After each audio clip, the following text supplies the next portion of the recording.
125 కొత్త special needs schools కేంద్ర నిధుల మేరకు ప్రతిపాదించాం. అసెంబ్లీలో విద్యాశాఖ మంత్రి లోకేష్ వెల్లడి. స్పెషల్ నీడ్స్ పిల్లలు ఇంట్లో ఉన్నప్పుడు తల్లిదండ్రులు అనేక సమస్యలు, వారి పరిస్థితిని ఆసరా చేసుకుని ప్రైవేటు సంస్థలు కొన్ని 50,000 కూడా వసూలు చేస్తున్నాయని మంత్రి ఆందోళన వ్యక్తం చేశారు.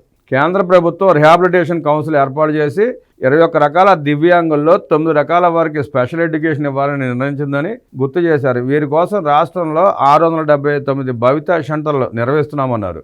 ప్రతి సెంటర్కు 2 IRPల చొప్పున 1,358 మంది టీచర్లు ఉన్నారన్నారు. ఈ సెంటర్లో 41,119 మంది రిజిస్టర్ చేసుకున్నారని, కేంద్ర బడ్జెట్లో కేటాయించిన నిధుల మేరకు 2025-26 గాను ప్రతి మున్సిపాలిటీకి 1 సెంటర్ చొప్పున మరో 125 సెంటర్లను ప్రతిపాదించామన్నారు. 100% మంజూరవుతాయని ఆశాభావం వ్యక్తం చేశారు. దశల వారీగా మనబడి మన భవిష్యత్తు పనులు పూర్తి చేస్తామన్నారు మంత్రి నారా లోకేష్. రాష్ట్రంలో మనబడి మన భవిష్యత్తు పథకంలో ఫేజ్ 1, ఫేజ్ 2, ఫేజ్ 3 కింద చేపట్టిన పనులు వివిధ దశల్లో ఉన్నాయని, వాటిని దశల వారీగా పూర్తి చేస్తామని మంత్రి స్పష్టం చేశారు. గత ప్రభుత్వం చేపట్టిన ఫేజ్ 1, 2లోనే అనేక పనులు పెండింగ్లో పెట్టారు. ఫేజ్ 1, ఫేజ్ 2 పనులు పూర్తి చేయడానికి 4,789 కోట్లు అవసరం. ఎన్నికల సమయంలో కూటమి ప్రభుత్వం వచ్చాక గత ప్రభుత్వం విడుదల చేసిన అసంబద్ధమైన జీవో 115 రద్దు చేస్తామని చెప్పాం. దీనివల్ల ప్రాథమిక విద్యకు పేద బిడ్డలు దూరం అవుతున్నారు. అందులో భాగంగా జీవో 117 ప్రత్యామ్నాయంపై దృష్టి సారించాం. దాని ఆధారంగా పాఠశాలలో మౌలిక వసతులు కల్పించాలని నిర్ణయించాం. జీవో 117 ప్రత్యామ్నాయంగా మోడల్ ప్రైమరీ స్కూల్ ఏర్పాటు చేయాలని భావిస్తున్నాం. మోడల్ ప్రైమరీ స్కూళ్లలో కంప్యూటర్ ల్యాబ్స్, టింకరింగ్ ల్యాబ్స్ ఏర్పాటు చేస్తాం.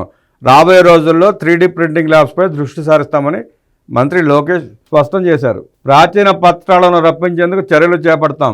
రాష్ట్ర విభజన తర్వాత 50% ప్రాచీన పత్రాలు రాష్ట్రానికి బదిలీ చేశారని, మిగిలిన వాటిని రప్పించేందుకు తెలంగాణ ప్రభుత్వంతో చర్చలు జరుపుతున్నట్లు రాష్ట్ర మంత్రి నారా లోకేష్ స్పష్టం చేశారు. రాష్ట్ర ప్రాచీన పత్ర భాండాగారం నుంచి అధికారిక పత్రాలు, శాసనాలు, రికార్డులు రాష్ట్రానికి రప్పించే అంశంపై అవనిగడ్డ ఎమ్మెల్యే మండల బుద్ధప్రసాద్ మాట్లాడుతూ, తెలుగు జాతి చరిత్ర పరిరక్షణకు archives, oriental manuscript library, district gazettes అనే 3 సంస్థలున్నాయి. అల్లూరి సీతారామరాజు, గురజాడ అప్పారావు వంటి మహనీయులు రాసిన లేఖలు ఆర్కీవ్స్లో ఉన్నాయి. రాష్ట్ర విభజన తర్వాత ఈ అంశాన్ని షెడ్యూల్ 10లో చేర్చారు.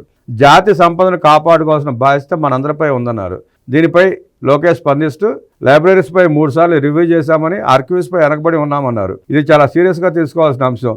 10వ షెడ్యూల్లో ఉన్న ఈ సంస్థ ఉంది. 1769 నుంచి 1953 వరకు రికార్డులన్నీ మనకు వచ్చాయి. మొత్తం 15 కేటగిరీల రికార్డులకు గాను 7 కేటగిరీలు ఇచ్చారు. 2 కాపీలు ఉన్నవి 1 మనకి ఇచ్చారు. ఒకే ఒక కాపీ ఉన్న వాటిపై చర్చించాల్సి ఉంది. డిజిటలైజ్ చేసి వాటిని పరిరక్షణకు చర్యలు చేపట్టే అంశాన్ని పరిశీలిస్తామన్నారు మంత్రి లోకేష్. ప్రమాద బాధితుడికి వైద్యానికి మంత్రి నారా లోకేష్ అండ. ఓ చిన్నారి ప్రమాదానికి గురవడంతో ఆ కుటుంబం తల్లడిల్లిపోయింది. వైద్య సాయం అందించాలని ఐటీ మంత్రి నారా లోకేష్ని కోరడంతో సత్వరమే స్పందించిన మంత్రి సదరు కుటుంబానికి అండగా నిలిచారు. ఏలూరు జిల్లా కోయిలగూడెం మండలం దిప్పగాయలపాడుకు చెందిన కైకవరపు వెంకట్రావు కూలి పనులు చేస్తూ జీవనం సాగిస్తున్నాడు. అతడి 7.5 వయసున్న కుమారుడు ప్రమాదవశాత్తు నీటి తొట్టిలో పడిపోవడంతో చికిత్స కోసం సమీప ఆసుపత్రికి తరలించారు. ఆర్థిక పరిస్థితి అంతంత మాత్రం కావడంతో బాలుడికి మెరుగైన వైద్యానికి సాయం అందించాలని ఎక్స్ ద్వారా మంత్రి నారా లోకేష్ను విజ్ఞప్తి చేశారు. వెంటనే స్పందించిన మంత్రి అండగా ఉంటానని హామీ ఇచ్చారు. దీంతో CMRF ద్వారా 1,52,000 చెక్కు అందజేశారు. మంత్రి లోకేష్ సాయం పట్ల బాలుడి తల్లిదండ్రులు కృతజ్ఞతలు తెలిపారు.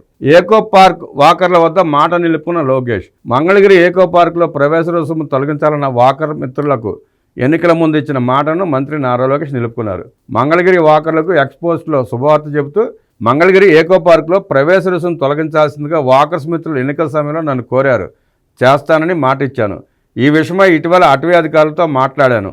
అయితే ఫారెస్ట్ శాఖ పార్కులో రుసుము వసూలు కేవలం నిర్వహణ కోసమేనని, రాష్ట్ర వ్యాప్తి పాలసీలో భాగమైనందున తొలగింపునకు చట్టం అంగీకరించదని చెప్పారు. వాకర్స్ మిత్రులకు ఇచ్చిన మాటకు కట్టుబడి మంగళగిరి ఏకో పార్కులో మార్నింగ్ వాకర్స్ ద్వారా ఏటా లభించే 5 లక్షల రూపాయలను నా వ్యక్తిగత నిధుల నుంచి చెల్లించాను. ఇకపై మంగళగిరి ప్రాంత వాసులు ఎటువంటి రుసుము లేకుండా ఉదయం 6 నుంచి 9 గంటల వరకు ఏకో పార్కులో నడక సాగించవచ్చని తెలియజేయడానికి సంతోషిస్తున్నా అంటూ పేర్కొన్నారు. తలెత్తుకునేలా కృషి చేద్దాం. 5 ఏళ్లలో ఏపీ మోడల్ ఎడ్యుకేషన్ వైపు ప్రపంచం చూడాలి. ఆగస్టులో విశాఖపట్నంలో విద్యామంత్రుల కాంక్లేవ్ నిర్వహణ. యూనివర్సిటీ అడ్మినిస్ట్రేషన్కు ఏకీకృత చట్టం తీసుకొస్తాం. కాలేజీ నుంచి బయటకు వచ్చేసరికి ప్రతి విద్యార్థికి ఉద్యోగం సిద్ధం.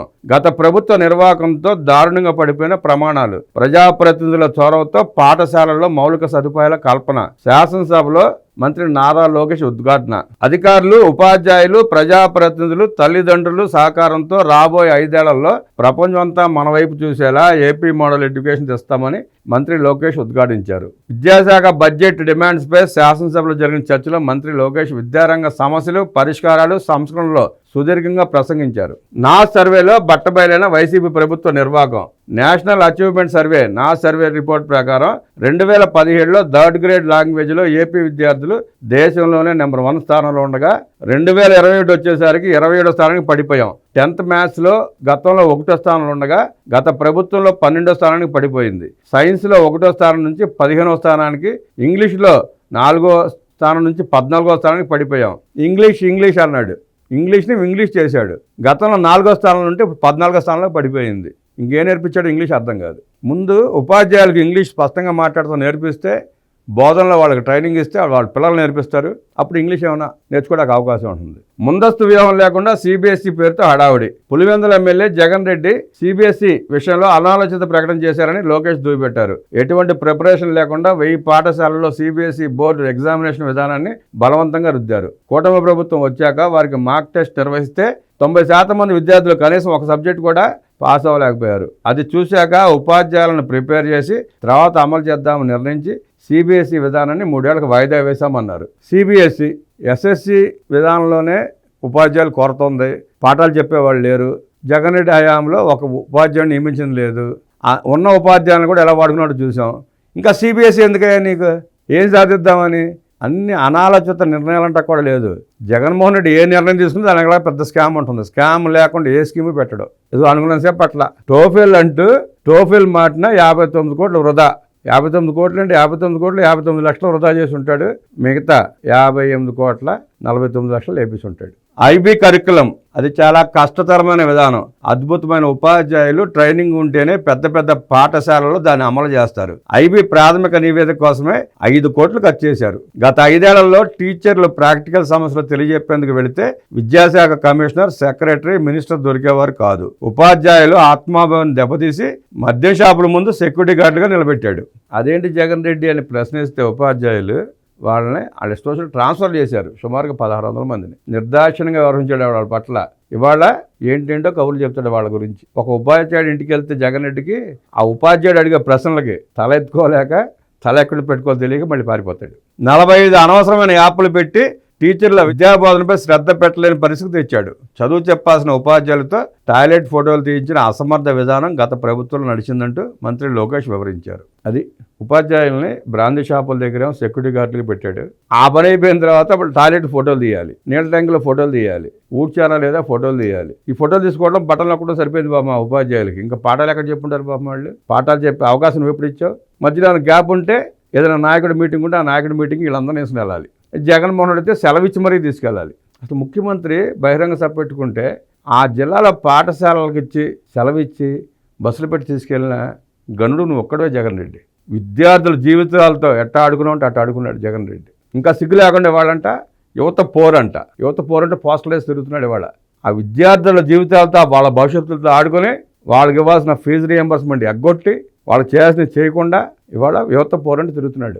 రాబోయే 5 ఏళ్లలో 1000 కోట్లు ఆదా చేస్తున్నాం. టెండర్లు పిలిస్తే కోడిగుడ్లు, చిక్కీలు, స్కూల్ బ్యాగులు, బూట్లు, సాక్సులు, లేసులు, ఎరేజర్లు, పెన్సిల్డ్ పుస్తకాల మీద సుమారుగా ఈ సంవత్సరం, ఇప్పుడు ఈ కూటమి ప్రభుత్వం వచ్చిన తర్వాత ఈ 5 సంవత్సరాలు సుమారుగా సంవత్సరానికి 250 నుంచి 300 కోట్ల రూపాయలు ఆదా చేశారు. టెండర్లలో తక్కువ కోట్ చేయించుకుని తక్కువ కొని.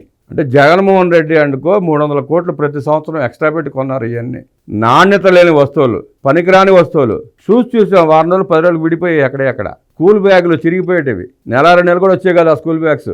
ఇక ఆ బట్టలు, ఆ దుస్తులు ఎంత దారుణంగా ఉండాలో దారుణంగా ఉంటాయి. అలాంటివి సప్లై చేసిందేమో పెద్ద సప్లై, సరైన వస్తువు ఒకటి సప్లై చేయాలి. మళ్ళీ దానికి అదనంగా 300 కోట్ల పైన నొక్కేశారు. ఇప్పుడు అవన్నీ తగ్గించి కొనటం మూలంగా రాష్ట్ర ప్రభుత్వానికి 1000 కోట్ల ఆదా అవుతుంది ఈ 5 ఏళ్లలో. కోడిగుడ్ల మీద, చిక్కిల మీద ఫోటో వేయించుకున్న దౌర్భాగ్యపు ముఖ్యమంత్రి ప్రపంచంలో ఎక్కడ చూశారండి? అసలు ఎక్కడ చూసుంటాం మనం? కోడిగుడ్డు మీద కూడా జగన్ బొమ్మ, చిక్కి మీద జగన్ బొమ్మ. అది ఎంత ఇంత ఉంటుంది ఆ చిక్కి, ఆ గుడ్డు ఎంత ఉంటుంది, దాని మీద బొమ్మ. ఆఖరికి క్రికెట్ కిట్లు అంటూ ఆడుదాం అందరూ ఎంత స్కామ్ చేశారో చూసాం. ఆ సెక్యూరిటీ క్యాప్స్ ఏంటంటే క్రికెట్ గురించి నాకు పెద్ద తెలియదు. ఆ సెక్యూరిటీ క్యాప్స్ నేను ఎక్కడ చూసా ఫోటో, సెక్యూరిటీ గార్డ్స్ మీద వాటి మీద కూడా జగన్ బొమ్మ. ఏం కర్మయ్యా ఇది? సెక్యూరిటీ గార్డుల మీద జగన్ బొమ్మ ఏంటి? చెప్పేవాడికి బుద్ధి లేకపోతే వేసేవాడికైనా బుద్ధి ఉండాలి కదా. ఆఖరికి గుడ్లు సప్లై చేసిన వాళ్ళకి 200 కోట్లు ఎగ్గొట్టాడు, చిక్కీ సరఫరా చేసిన వాళ్ళకి 60 కోట్లు ఎగ్గొట్టాడు, ఆయాలు నైట్ వాచ్మెన్ జీతాలకు 62 కోట్లు, క్లీనింగ్ మెటీరియల్స్ 22 కోట్లు, మొత్తం 352 కోట్లు గత ప్రభుత్వం బకాయి పెట్టి వెళ్ళిపోయింది. జగనన్న చిక్కి, జగనన్న కోడిగుడ్డు, ఆయాల జీతాలు, వాచ్మెన్ల జీతాలు అన్నీ ఎగ్గొట్టి వెళ్ళిపోయాడు. అది ఆయన చేసిన నిర్వాహకం. 15 ఏళ్ల తర్వాత ఇంటర్మీడియట్ విద్యలో సంస్కరణలు. బోర్డ్ ఆఫ్ ఇంటర్మీడియట్ ఎడ్యుకేషన్కు సంబంధించి 2019-23 నడుమ ప్రభుత్వ జూనియర్ కళాశాలల్లో 8.17% పిల్లలు తగ్గిపోగా, కూటమి ప్రభుత్వం వచ్చాక తొలి ఏడాదిలోనే 16.6% విద్యార్థులు పెరిగారు. తగ్గిపోవడం ఎందుకు తగ్గిపోరు? గత ప్రభుత్వం ఫీజు రీయింబర్స్మెంట్ డైరెక్ట్గా ఇస్తే ఆ పిల్లలు చక్కగా చదువుకొని పరీక్షలు రాసి ఒత్తిడి లేకుండా సర్టిఫికేట్లు తీసుకుని ఉద్యోగాలు జాయిన్ అయ్యేవాళ్ళు. జగన్మోహన్ రెడ్డి వచ్చిన తర్వాత ఆ పథకాన్ని ఎత్తేసి ఏదో ఒడి ఏదో దీవెన అన్నాడు. అవి అట్టాగా సంకనాగిపోయినాయి. కాలేజీలు ఫీజులు కట్టలేకపోయారు, స్కూల్స్ ఫీజు కట్టలేకపోయారు. ఆ పిల్లల్ని పరీక్షలు రానివ్వలేదు, రాయనిచ్చిన సర్టిఫికేట్లు ఇవ్వాల. మళ్ళీ కూటమి ప్రభుత్వం వచ్చిన తర్వాత అవన్నీ సక్రమం సరి చేసుకుంటూ వస్తుంది. జగన్మోహన్ రెడ్డి ఎగ్గొట్టి వెళ్ళిపోయిన ఫీజు రియంబర్స్మెంట్లు కానీ, పీజీ వాళ్ళకి ఇచ్చేవి కానీ అన్నీ ప్రతి ఒక్కటి ఇప్పుడు కూటమి ప్రభుత్వం ఒకటి కట్టుకుంటూ వస్తుంది. ఇప్పుడు సుమారుగా 1000 కోట్ల రూపాయలు కట్టారు. కాలేజీలతో వాళ్ళతో మాట్లాడి ఆ సర్టిఫికేట్లు ఇప్పించారు పిల్లలకి. మేము కడతాం బాబు, మాది హామీ అని చెప్పి.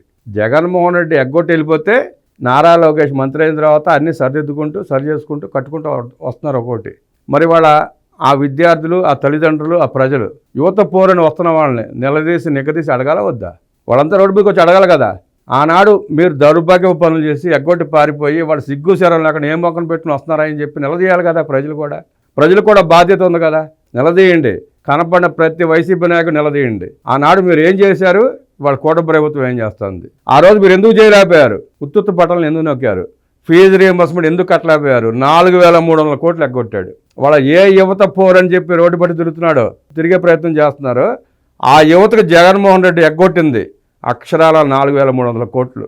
అవన్నీ కూటమి ప్రభుత్వం ఇప్పుడు కట్టుకుంటూ వస్తుంది. 12 లక్షల కోట్ల రూపాయలు అప్పులు చేసి నువ్వు ఆ రోజు 4000 కోట్ల రూపాయలు ఎందుకు కట్టలేకపోయావు జగన్మోహన్ రెడ్డి అని మీరు నిలదీస్తేనే రాజకీయ నాయకుల్లో మార్పు వస్తుంది, లేదంటే రాదు.